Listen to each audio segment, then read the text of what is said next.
आप देख रहे हैं वासुदेव शॉर्ट्स। जी, पाकिस्तान तहरीक इंसाफ के जो ज़्यादातर कारकुनान हैं वो 9 मई वाले दिन उठाए गए थे। तकरीबन 100 से ज़ायद का तो मिलिट्री में भी ट्रायल हुआ, फिर उन्हें वहाँ से सज़ाएँ हुईं। उसके अलावा जो निचली अदालतें होती हैं, सेशन कोर्ट वगैरह होते हैं, डिस्ट्रिक्ट अदालतें होती हैं, वहाँ पर तहरीक इंसाफ के लोग अभी तक धक्के खा रहे हैं।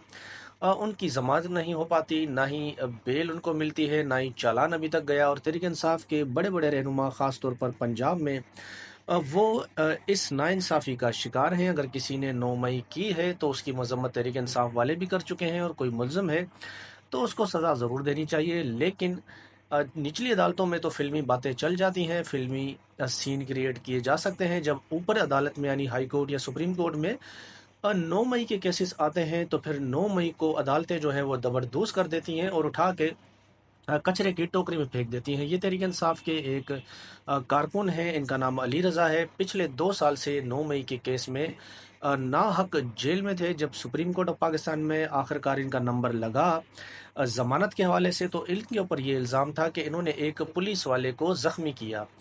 जब लिस्टें चेक की गई अदालत की जानिब से तो पता चला जिस पुलिस एहलकार के हवाले से ये इल्ज़ाम लगा रहे हैं कि इनको ज़ख्मी किया गया है, वो पुलिस वाला उस लिस्ट में शामिल भी नहीं। और 2 साल बंदा जो है वो जेल काट चुका। तो फिर अदालत ने जो है बिलाखिर अली रज़ा साहब को ज़मानत पर रिहा किया और कहा कि इसको फौरी रिहा किया जाए। यानी 9 मई के केसेस जब आला अदलिया में आते हैं तो फिर वो कितने सच्चे हैं, ये बात सबके सामने आ जाती है।